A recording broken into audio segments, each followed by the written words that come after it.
എല്ലാവർക്കും നമസ്കാരം. നമ്മുടെ എല്ലാം ജീവിതത്തിൽ കൊടുങ്കാറ്റുകൾ വരാറുണ്ട് അല്ലേ? ചിലപ്പോൾ രോഗങ്ങളായും മറ്റു ചിലപ്പോൾ സാമ്പത്തിക പ്രശ്നങ്ങളായും. അങ്ങനെയുള്ള സാഹചര്യങ്ങളിൽ വിശ്വാസം നമ്മളെ എങ്ങനെ മുന്നോട്ട് കൊണ്ടുപോകും എന്ന് കാണിച്ചു തരുന്ന വളരെ ശക്തമായൊരു കഥയിലേക്ക് നമുക്കൊന്നിറങ്ങിച്ചെല്ലാം. ഈ ചോദ്യം നിങ്ങളോട് തന്നെയാണ്. ജീവിതത്തിൽ പെട്ടെന്നൊരു പ്രതിസന്ധി വരുമ്പോൾ നിങ്ങൾ എങ്ങനെയാണ് അതിനോട് പ്രതികരിക്കാറ്? ആ ഒരു ചിന്ത മനസ്സിൽ വെച്ചുകൊണ്ട് നമുക്ക് ഈ കഥ കേട്ടു തുടങ്ങാം. അപ്പോൾ നമ്മുടെ കഥ തുടങ്ങുന്നത് തന്നെ ഒരു കൊടുങ്കാറ്റിന്റെ നടുവിൽ നിന്നാണ്. അവിടെ പേടിയും പ്രതീക്ഷയില്ലാത്ത അവസ്ഥയുമൊക്കെ നിറഞ്ഞു നിൽക്കുകയാണ്. ജസ്റ്റ് ഒന്ന് സങ്കൽപ്പിച്ചു നോക്കിയേ. കൂരിരുട്ടുള്ളൊരു രാത്രി, ആഞ്ഞടിക്കുന്ന തിരമാലകളുള്ളൊരു കടൽ, അതിന്റെ നടുക്ക് ആടിയുലയുന്നൊരു ചെറിയ വള്ളം. ആ ഒരു സീനിലേക്കാണ് ഒരു ഭീകരൻ കൊടുങ്കാറ്റ് വരുന്നത്. അപ്പോ സംഭവം ഇതാണ്. ശിഷ്യന്മാർ രാത്രി കടലിന് നടുവിലാണ്, ഒരു വള്ളത്തിൽ. ചുറ്റും കൂരിരുട്ട്. ഒരു മുന്നറിയിപ്പുമില്ലാതെയാണ് ആ കൊടുങ്കാറ്റ് വരുന്നത്. കാറ്റ് ശക്തിയായി വീശുന്നു. വലിയ തിരമാലകൾ വന്ന് വള്ളത്തിലിടിക്കുന്നു.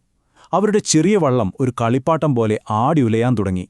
ശരിക്കും പറഞ്ഞ ഒന്നും അവരുടെ കൺട്രോളിലല്ല. പിന്നെ പറയണോ, അവരെല്ലാം പേടിച്ചു വിറച്ചുപോയി. അങ്ങനെ എല്ലാം തീർന്നുവെന്ന് വിചാരിച്ച് ശിഷ്യന്മാര് പേടിച്ചു നിൽക്കുകയാണ്. അപ്പോഴാണ് ആ കൊടുങ്കാറ്റിനേക്കാളും വലുതായ, ശരിക്കും വിശ്വസിക്കാൻ പറ്റാത്തൊരു സംഭവം നടക്കുന്നത്. ആ ഇരുട്ടിലും ആഞ്ഞടിക്കുന്ന തിരമാലകൾക്കിടയിലും അവരൊരു രൂപം കാണുകയാണ്. വെള്ളത്തിനു മുകളിലൂടെ നടന്നുവരുന്നു. ആരാണിത്? അവർക്ക് മനസ്സിലായില്ല. ഇതൊരു പ്രേതമാണെന്ന് കരുതി അവർ പേടിച്ച് നിലവിളിക്കാൻ തുടങ്ങി. ആ ഒരു അവസ്ഥ ഓർത്തു നോക്കൂ. പക്ഷേ ആ രൂപം സംസാരിച്ചു. അത് യേശുവിന്റെ ശബ്ദമായിരുന്നു. ആ വാക്കുകൾ കേട്ടതും അവരുടെ അത്രയും നേരത്തെ ഭയമെല്ലാം പതിയെ ഒരു ആശ്വാസമായിട്ട് മാറി. ശരിക്കും ആ കൊടുങ്കാറ്റിന്റെ നടുവിൽ അവർക്ക് കിട്ടാവുന്ന ഏറ്റവും വലിയൊരു സമാധാനമായിരുന്നു അത്. യേശുവിനെ കണ്ടപ്പോൾ മറ്റുള്ളവരെല്ലാം അങ്ങനെ ആശ്വസിച്ചു നിൽക്കുകയാണ്. പക്ഷേ പത്രോസിന്റെ റിയാക്ഷൻ ഒരു ഒന്നൊന്നര റിയാക്ഷനായിരുന്നു. അവിടെ നിന്നാണ് ഈ കഥയിലെ ഏറ്റവും വലിയ വിശ്വാസ പരീക്ഷണം സ്റ്റാർട്ട് ചെയ്യുന്നത്. പത്രോസിന്റെ വാക്കുകളൊന്ന് ശ്രദ്ധിച്ചു നോക്കിയേ. ആ ധൈര്യം കണ്ടോ? കൊടുങ്കാറ്റിനെയും തിരമാലകളെയും എല്ലാം മറന്ന് യേശുവിനെ കണ്ട ആ ഒരു എക്സൈറ്റ്മെന്റിൽ ഒരിക്കലും നടക്കില്ല എന്ന് തോന്നുന്ന ഒരു കാര്യമാണ് അവൻ ചോദിക്കുന്നത്. ആ ഒരു മൊമെന്റിൽ അവന്റെ വിശ്വാസം അത്രയ്ക്ക് വലുതായിരുന്നു. അങ്ങനെ കഥ അതിന്റെ ഏറ്റവും ക്ലൈമാക്സ് പോയിന്റിലേക്ക് എത്തുകയാണ്. ഇവിടെയാണ് പത്രോസിന്റെ വിശ്വാസം ശരിക്കും പരീക്ഷിക്കപ്പെടാൻ പോകുന്നത്. യേശു വരിക എന്നൊറ്റ വാക്ക് പറഞ്ഞു. പത്രോസ് വേറൊന്നും ആലോചിച്ചില്ല. നേരെ വള്ളത്തിൽ നിന്നിറങ്ങി. സംഭവിച്ചത് ഒരു അത്ഭുതമായിരുന്നു. അവൻ വെള്ളത്തിന് മുകളിലൂടെ നടക്കാൻ തുടങ്ങി. പക്ഷേ ആ അത്ഭുതം അധികനേരം നീണ്ടുനിന്നില്ല. അവന്റെ ഫോക്കസ് യേശുവിൽ നിന്ന് മാറി ചുറ്റുമുള്ള കാറ്റിലേക്കും തിരമാലകളിലേക്കും പോയി. ആ നിമിഷം പേടി അവന്റെ വിശ്വാസത്തെ കീഴടക്കി. അവൻ പതിയെ വെള്ളത്തിലേക്ക് മുങ്ങാൻ തുടങ്ങി. വെള്ളത്തിലേക്ക് താഴ്ന്നു പോകുമ്പോൾ പത്രോസ് ഒരു കാര്യം തിരിച്ചറിഞ്ഞു.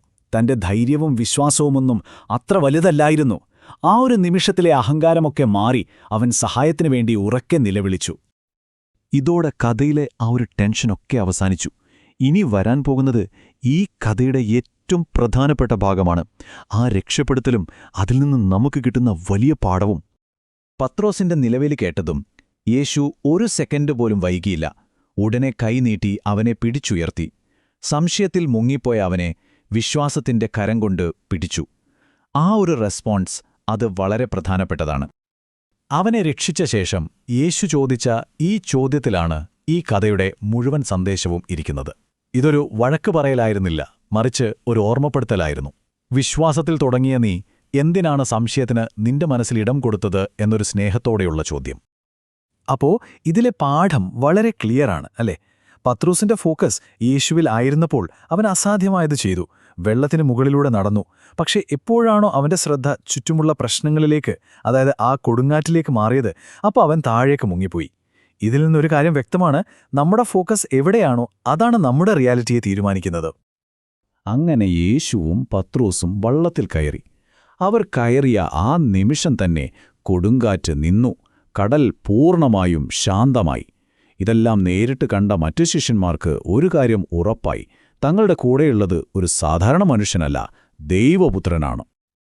അപ്പോൾ എന്താണ് ഈ കഥ നമ്മളോട് ശരിക്കും പറയുന്നത്?